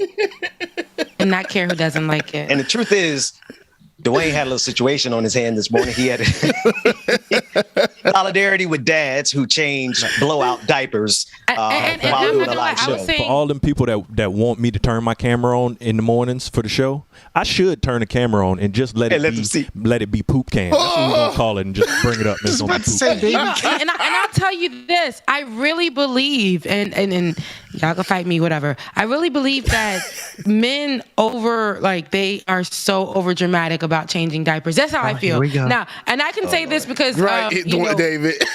my baby, my brother, was incarcerated at one point, and I had to take his newborn for like 4 months. And of course I take care of the other kid and stuff, but I had to take his newborn for like 4 months. And I'm like, this is stuff that you just have to really, you be like changing the diaper, trying to do things. But the men, even my brothers, so this their damn kid, they're just like, oh, it's just someone, why you gotta poop like this? Why this gotta come out of you? Why is this a thing? And then the mom just be like, it's just crazy, girl. It's coming out green today. I don't know what he ate, but it's coming out green today. But I'm gonna let Rebecca let you have that. Go ahead, James. I'm about to say, Rebecca, have you dealt with the blowout issue before? Like, where it's just when it's oozing out of diapers into the clothes. When it's seeping out of the diaper into the clothes, into the car seat. Excuse me. No, a proper blowout. A proper blowout gets to their neck. And they're pooping out, and it's dripping on your arm. Yeah. And then you're like, I don't even want to take them to the public bathroom. So now, and I don't want to change them in the middle of here. Now I got to go back to the car and change them and bring them back in. Always bring changing clothes. Yeah. Okay, Rebecca, no. Okay. Becca's I just know about word of mouth. Word of mouth. Well, she knows, yeah, because there's a difference between babies you can hand back and babies that you got to change at 2 a.m. because poop got up to their chin and you try to make sure that got to blow out. It is, but like I said, I had my nephew for 4 months with a 1-year-old and a 3-year-old. He was incarcerated, so I had to take care of the babies for that time. So that's 3 kids getting scratched in the face by one kid that don't sleep. I had to spike his drinks. You reminded me of being a teacher. I had to spike his drinks.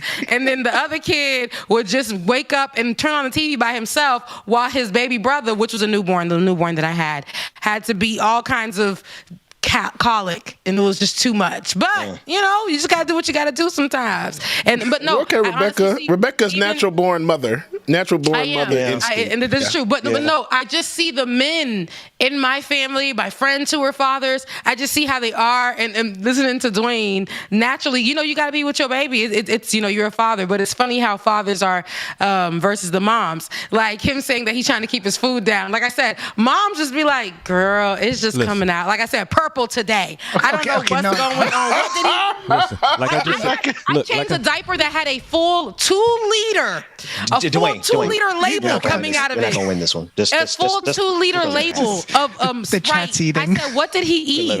What did he eat? 2-liter Sprite label? Why is that coming out of his poop? Now I gotta. Wait. You had it. Wait. Hold on. Rebecca. That went by my radar. You said the baby had a 2-liter Sprite label in their poop. A 2-liter Sprite label coming out of his poop, and I had to dissect. Somebody got called the police on y'all. You gotta dissect poop and be like, what's going on? What color is it? Why is this coming out? I know he probably swallowed it, but Jesus Christ, when did this happen? And then you gotta check the poop for the next few hours to make sure everything is going right. If you got some crazy stuff going on down there. They put in our whole Sprite bottles. That's Dwayne, what you was gonna say? Dwayne, right? I was just gonna say it's not the poop that bothers me. I don't got no problem changing diapers. It's the fact, like I said in the chat, it's the fact that I go into it thinking, all right, Bubba, just give me like a couple minutes so I can change his just regular diaper real quick, and then I open up the blanket, and it's like, nah, we gotta get a rag, we gotta get some water, I gotta change clothes. So it's like that's what it is. You gotta bathe the baby. And like I say, Rebecca, the offer still stands. Anytime you want to come on up I'm here, coming. You can come change diapers while I do the show. We good. There it is. I'm there. I'm the number one. Like, ask anybody. I'm the number one.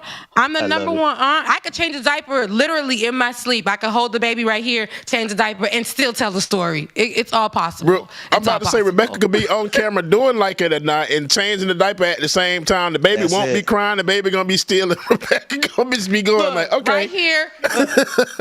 No, literally, that's exactly what it is. And I would, and I just love kids so much. But honestly, having to go through that phase of it, not being a mom, but having to do that because of the circumstances, it definitely, like me and my best friend were talking, and she's a mom now. Yesterday I was talking to her. She was like, girl, I remember I used to be calling you and used to be like, hold on, girl, sit down now.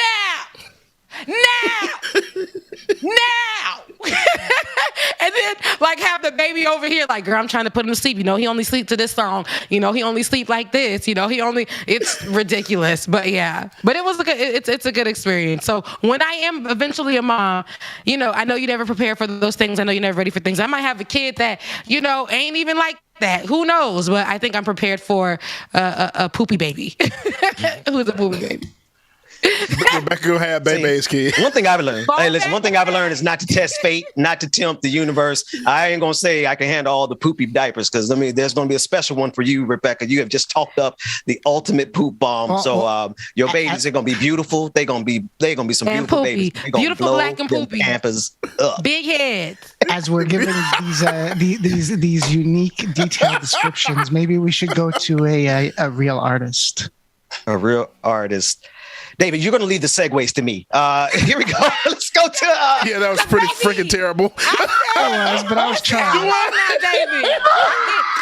So the doodle is art, and then now you want to make it be like we're going to go to a real artist. Okay. I see what you were doing there. But I didn't... Nah, man, but we ain't going to... Because we artists. We all artists, and we sensitive about our shit here now. We can't introduce India Irie that way. I don't care how. Okay, I got it now. I got it. Thank y'all for explaining that because that one went over my head. Normally it goes over Rebecca's heads, but that one went over my head. It was under the wig, baby. It was a stretch. I had to come to help David. It was under the wig. But I had to come and help David. Bit of a stretch there, David. That said, let's go to a real artist. India Irie, part 2. Set it up. Who got it to set it up? So India Irie went on CNN yesterday to Don Lemon about, Joe Rogan actually calling her personally to apologize. In this apology, she actually states that she doesn't believe that he's a racist. She doesn't believe that he's a racist. She thinks that she heard the apology. She believes that he understands what he's done. But that's not her business at this point. He apologized. She wants to move on. A lot of people are saying, hey, India, you started this canceling process for Joe Rogan, and now you're you're taking a step back. A lot of people are saying that she probably took a check or whatever the case may be, but she has since gone to her Instagram and updated that as well. But we can take a look at the apology that India Irie said yesterday. I think you have a very nuanced perspective about this, and I really respect it. You say that Joe Rogan has spurred this protest, but it's not actually about him. What's it about, ma'am? It's about a confluence of energies. Because there is Joe Rogan, his insensitive language around race. There's that. And there's also Spotify and their treatment of artists, and there's that. I knew about Joe Rogan's insensitive comments around race before because I'm a podcast listener and I had heard many episodes of his podcast. when I learned of his language, I just tuned out on my own. But it was brought into my world as an artist, a working musician, which is, I want to get into that tonight, I hope. But as a working musician who has always had issues with Spotify, and then they bring in this Joe Rogan thing, and now it creates a thing that I can't not speak up about. So he's not the reason, but he is the final reason. If Joe Rogan was an ally to the artist and could understand, because he's in that position, he makes a lot of money, maybe he can join forces with you and help you guys to get to where you want, to meet there's some sort of happy medium. I mean, I think it would be a beautiful thing. It's a beautiful thing when people are allies to each other in any realm. I don't expect that fully, but I have to say, I did think he did a fine job with his apology. He said a lot of the things I would want to hear someone say. The thing that stuck out for me most was when he said, "It's not my word to use." Right. And I think change behavior is what we're really looking for. If it went all the way to allyship, that would be wonderful. But also, change behavior would be wonderful too. So since this conversation, she's gone to her Instagram and she stated that her real issue was, I'm going to use Joe Rogan because he said racist comments. She said in her Instagram post, because you know how it is when you get on these major news networks, they do, they channel in on what they really want from you. They edit that part out, or they ask you the specific questions. Now on her, right after this interview, a few hours later, she gone to her personal Instagram and she was stating that, what she said was not that he wasn't a racist. We know that his comments were racist, but it was the fact that he understood his comments were racist, which makes his apology to me, it let me know that he did understand that they were bad. What he was doing was bad, but that's where she said the disingenuous parts come in. It's like, you knew that whole time it was bad, but until you got caught, that's where the issue was. And then yesterday, I know on the show that I was speaking about, for me, it's the fact that Joe Rogan is a racist ass MFer. And this was the narrative that India we want to talk about. He's racist. We all knew he's racist. He's been racist. I made a comment. All of a sudden, my comment blows up. But my issue was the fact that $100 million was given to a racist when Spotify is supposed to be, was built on the backs of artists, particularly artists of color, and you're giving $100 million to this person to, flourish in this space while we're just getting pennies to $1. That was, I think, where the real issue came in. But for her to say, you guys know his content, you guys know his commentary, and to move forward with him in this sense. Now, I think, we know India.Arie. She's from the heart. She feels like this is not her issue. This is not her issue to carry. He's apologized to her. She said that, again, his commentary, he knows what he did was wrong. He knows what he said was wrong. She said that, and she said on her Instagram, I'm reading this verbatim from her Instagram right now, my statement on CNN last night was incomplete. For clarity, here it is, and here's what she thinks. So she dropped a few videos about what I just said. She says, I don't need to call him a racist. His actions will determine his label. I don't need to call for canceling him. The people will or won't by their decision. So where is your stance on that? So that's where she said her issue as an artist is being on these on Spotify and knowing that they have these racist people or people who don't stand for much and who are saying racist commentary and offering them $100 million, while us who get on these and build these platforms to be where they are getting pennies to $1. Let's make it make sense. It doesn't. It doesn't. Yeah. It never has. I know Joe Rogan gets a lot of streams, but Spotify is literally redistributing the royalties from labor. Like, I feel I didn't like the way, I guess it was Baller Alert. I forgot which one of those pages. I read this, their reaction to India.Arie on Don Lemon, and it kind of cast it in a light that I still don't kind of agree. They made it seem like she was fully turning around. I don't feel like she's fully turning around here. I think she actually is bringing some nuance. Agreed. I think she's like parsing the difference and saying what she's capable of doing, what she's not. She's not capable of canceling that man by himself. She said the people going to do it or they're not. So framing of headlines really makes a difference, because I don't disagree with what she said in her clip. I don't disagree. Definitely agree, man. Go ahead. I was about to say, it's one of those things where a lot of people are saying she's backpedaling. I don't really think it's backpedaling what she's doing. She's just putting out there what she feels that she needs to do, which is cool, which is back up. I mean, granted, she said Rogan is the final reason that I'm leaving. I just wish more artists would do the same thing. Granted, NDRE may not be the biggest artist, some of those other big name artists that are on the platform, but still, it's a step in the right direction. I don't see anything wrong with what she's doing or anything what she said. And truth is truth. The people will cancel Joe Rogan. It's not going to be her. Her canceling won't make a hell of a difference if you really think about it.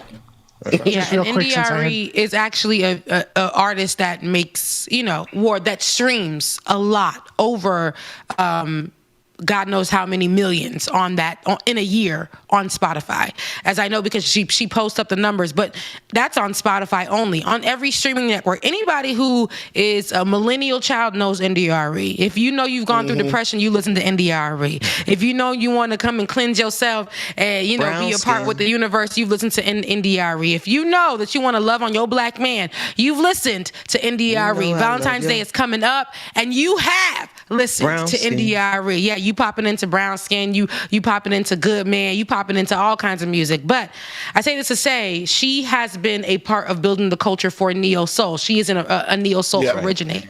Not only is she a neo soul originator, she's built these platforms and they've used her voice. And the only reason why they're tapping on her shoulder right now, because they weren't tapping on her shoulder when she said, hey, it's kind of problematic. I want to have this conversation about the rules around, people like Joe Rogan and many other people who are on this platform who are saying, and the owner of Spotify who was talking about, giving misinformation about COVID-19. I want to talk about that. Nobody was really stretching that out. But as soon as she said, you know what, let me drop a name down because now they're messing with my money. They messing with my money.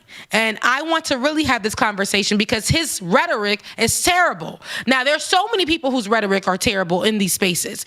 But the fact that you're giving $100 million to Joe Rogan, I'm an artist on this platform. And this is what I do. This is what Spotify does. But you are literally giving me pennies to a dollar. And I believe because I am a black woman, I get the lowest, the bottom of the barrel.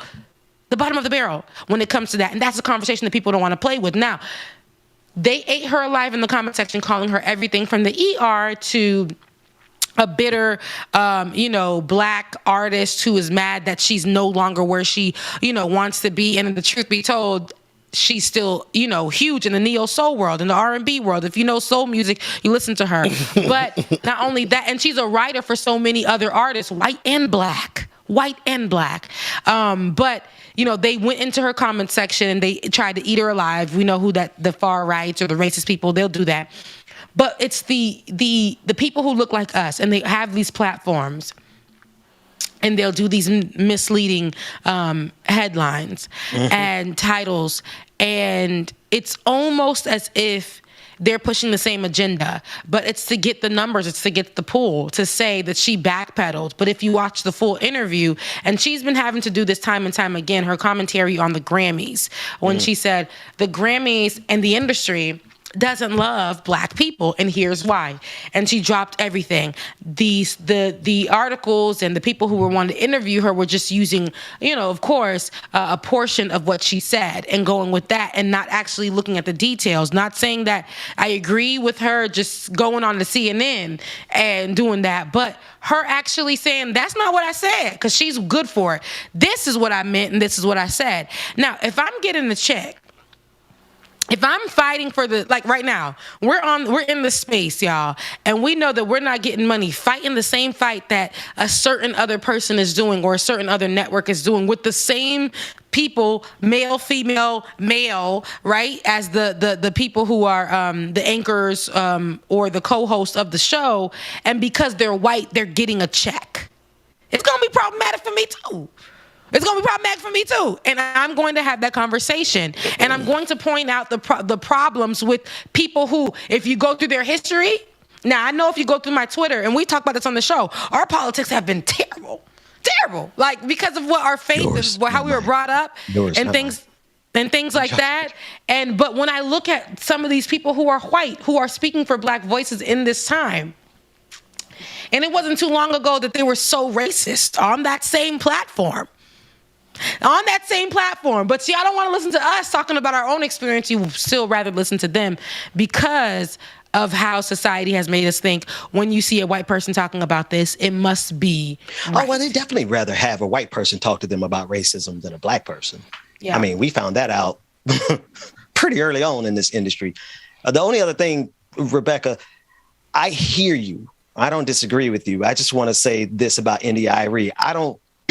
She's too good for me to have to explain to any ignorant Neanderthal how good she is. If y'all don't know how good she is, that's your ignorant fault, right? I don't feel that there should even be a conversation about caliber of work, especially when we're talking about that sloth knuckle dragger Joe Rogan. India.Arie, Joe Rogan, right? Now, I know we're talking about just raw numbers. Anybody would do anything for those kind of numbers that Joe Rogan gets, and that's the problem that we have right now. But in terms of like artistry, professionalism, like qualitative work, Joe Rogan is not even good at his own podcast. He just sits, he isn't.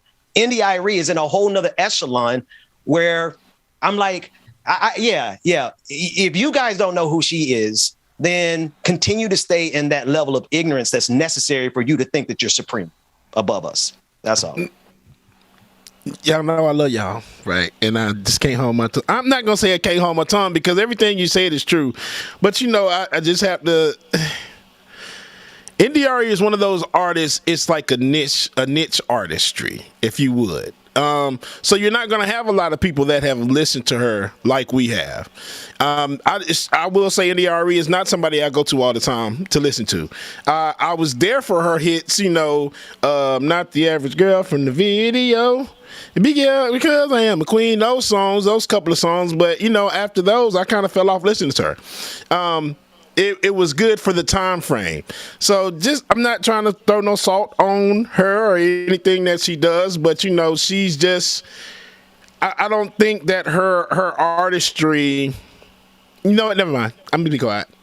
Yeah, please do. But I would say that's the truth, Rebecca. I knew Rebecca was gonna come around the corner. The music is my realm, and I'm gonna say she's not there anymore. Yeah. She's not. So for you, she's not. But that's the thing. For and that's why I say the country, she's not, Rebecca. I'm sorry, we can prove that. No, actually, she. Like I said, even on Spotify itself, she's gained over so many millions. I'm talking like over 100 million views, or listens on her music. So she's there. But what the thing is, they won't pay her for being there because they believe, like you, it's a niche artist. But let me tell you this: every artist is a niche artist. I can tell you right now that the songs that are playing on the radio today that are considered to be, spiking the charts and things like that. Island Boy. It's niche music to me. That's not on the radio. If I don't listen to trap of the Generation Zs or the end of the millennials, that don't make me just, I don't like that music. It don't hit me. It don't do what it needs to do to me. I can go back to the 90s. That's a niche style of music that I can go back to and feel something about. So all music is niche music, but I think that just because sometimes we're not in that circle, my whole timeline on Instagram, my whole timeline even on Twitter, they love India.Arie. So I don't know sometimes when people say, "Oh, I don't like this artist." Sometimes like the what's that artist name that sings Gunna, right? Everybody loves him right now. I didn't know who the hell or why the hell or what the hell Pushin' P was. Now that's a niche thing. But there's a group of people who love that. The Shade Room. I thought everyone in the world goes to the Shade Room. I really thought that. I really, really did. But there is a page out there in the middle of Africa that garners more views than the Shade Room. And they can literally shut down stuff. So I will say this, everything is a niche, but people are making money. People have numbers coming in. It's just a choice from these companies on who they want to give the money to. Black artistry, black media professionals, black people in these spaces will always be the bottom of the barrel. Period. It's just what it is. So Rebecca, I think, hold on, let me real quick. I agree with you about us being at the bottom of the barrel on a lot of things, but when it comes to, and I may be like way off base here, but when it comes to getting paid off of your streams on these streaming platforms, that's not something that number is not different if I put something up there or if Jay-Z put something up there. The value of each stream is set in stone. So you get that paid.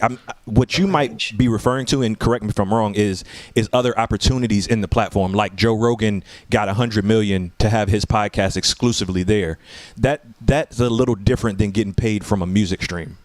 So I'll say, so I hear what you're saying, but that was NDRE's argument. I'm in this space not knowing that these people who are holding these podcasts and these styles of or how they tell their stories or whatever the case may be in racist value are getting paid $100 million, while you have signed me up on Spotify, which is a platform that I and my colleagues who are in music have built are getting pennies to $1. She's saying rewrite the shit. She's saying like this is not something that is okay. So many people who are like me, even podcast people of color on that space are not getting paid that much. But a man whose rhetoric is terrible. Spotify is literally a music platform that added on the podcast style, that did all of that, that came secondary. But because music was their first love, music was something that they built their platform on, they're giving those people pennies to $1. And these other people whose podcast style, the rhetoric, everything that it stands for is terrible and should be against the rules of Spotify. It's not. It's not. Yeah. So that's what she's putting out there, and she's saying, it sucks that we aren't getting paid enough, and we're the ones that built this platform. Yet people who are coming out of nowhere with these type of podcasts literally are getting dropped a check just like that and saying, "Okay, here you go." I get that, but you kind of have to think about it from the realm of, okay, these music artists, what they're getting paid. If enough of them stood up and said, we're going to take our music off of these platforms until you pay us more for our streams, because there are other platforms you can go to and get paid more per stream than Spotify. I think Spotify is like at the bottom. But that's so what if more of them stood up and did that, the reason these kind of podcasts can get these bags from them is you're bringing in, but I hate to say it, but Joe Rogan before Spotify was huge, hundreds of millions of views on YouTube. So to bring that in, to bring that audience in, I can bring his 200 million followers, and I can hit them in the head with ads and keep them on my platform longer to give them other stuff. And so that's I'm gonna pay for that exclusivity.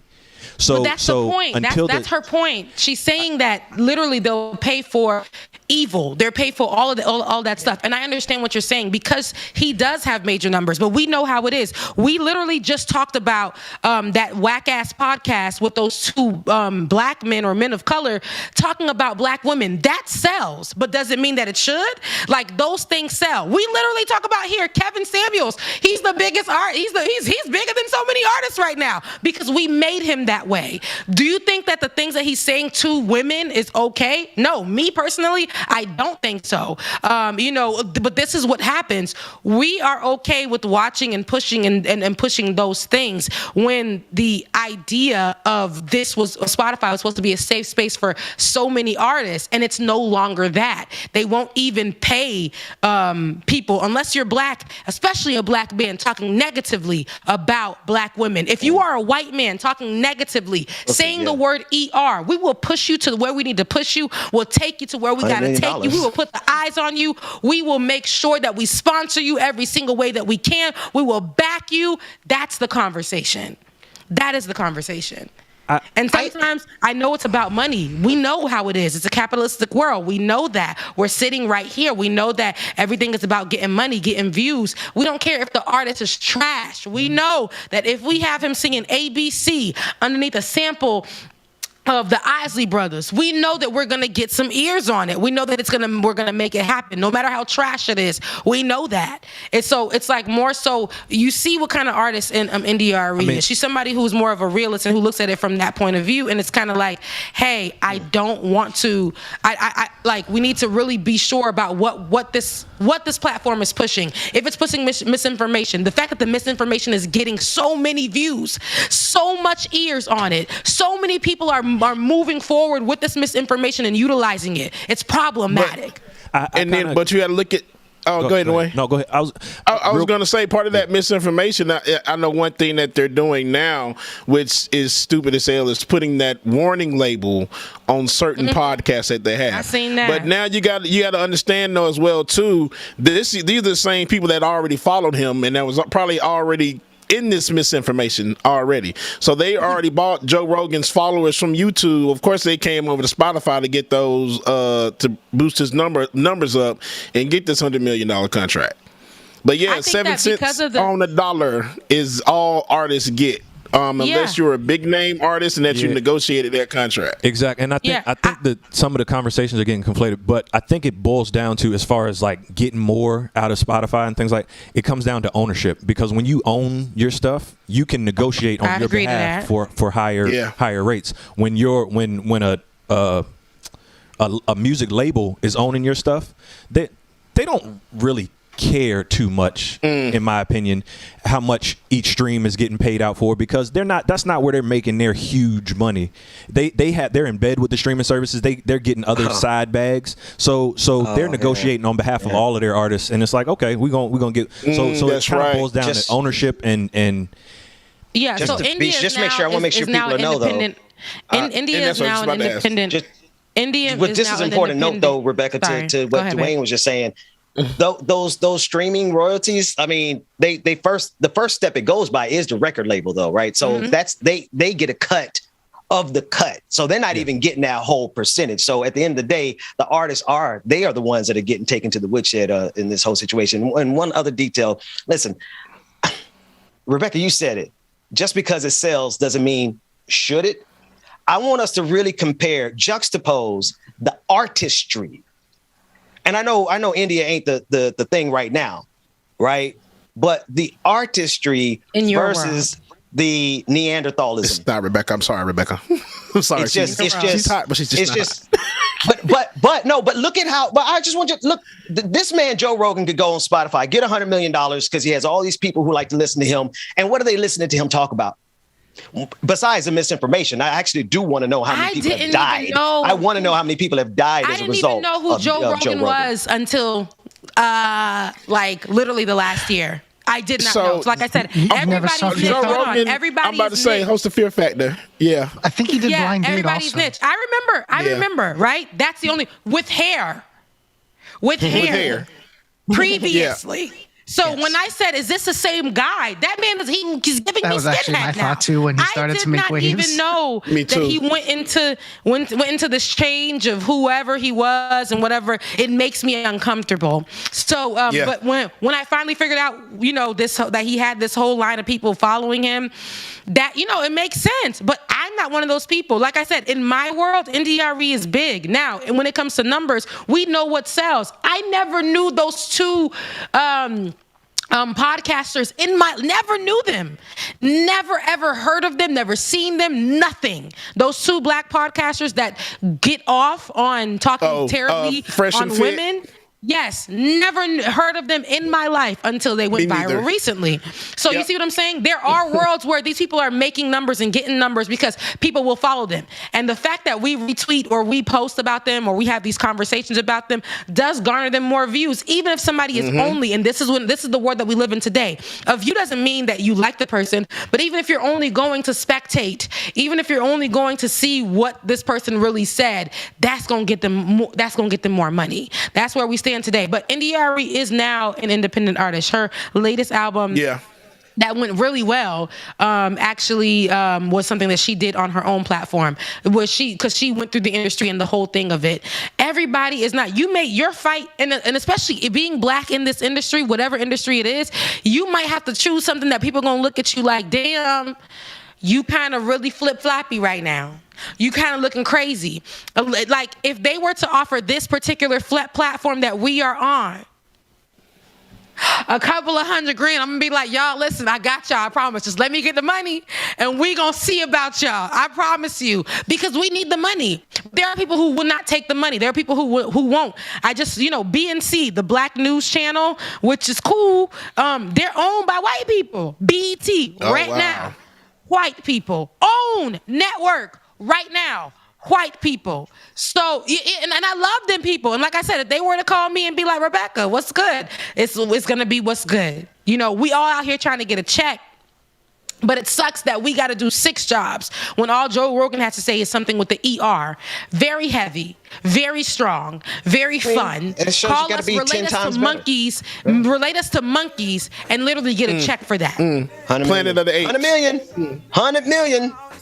And he's not even good. Yeah, I meant to tell you guys, before running my mouth, before we got to this whole story, I meant to tell y'all that I got a heart out. It's supposed to be 10 o'clock. I have a meeting.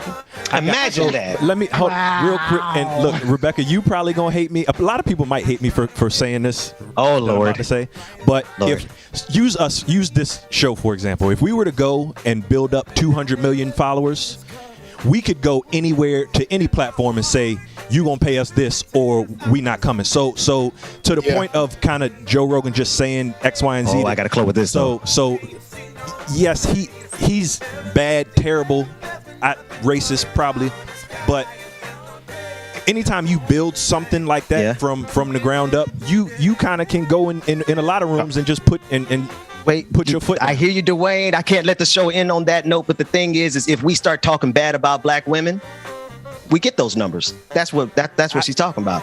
It's what we talk about. I don't think so. I really don't think so. Because if you really go on YouTube and look, dude, you can really talk about anything. It's garnering your audience. You get more black people when you go on talking about black women. You got kids out here reviewing toys with billions of views. So I'm not gonna say it's just black women. I can't let that go because I look on YouTube a lot. It's James. James. I've been in this space. I've been in this space for 10 years. Hang on. It's not just black I've been in this space long enough to tell you. Men, there's a niche for black men talking about black women. You know who goes to that? What's his name? So many other people will go to that, but they won't go watch that Emmett Till story over there on the network. They won't go watch that. I gotta go. I love you so much. Ask Tariq Nasheed about that. We'll talk to y'all tomorrow. Take care, everybody. Are we ending completely? Wait a goddamn minute. Everybody just leave. Well, I'm here, but Rebecca ended. I don't know what to do. Ben, stay your ass here. Just drop it back. I'll be here. Let's go.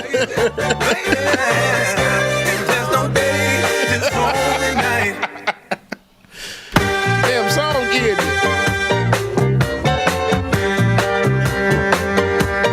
All right, y'all. Y'all make sure y'all stay tuned. In the morning, and when I come home at night, David already knows. Everything is covered in darkness, and the sun is out of sight. I guess I'm living in the dark age. Because I sure can't see no light. Ever since you left, there's been nothing but the sky, and there's no day, it's only night. I try to make this world a little brighter. The flame was put to rest. Now everything is covered in gloom, and my heart is put to the test. I guess I'm living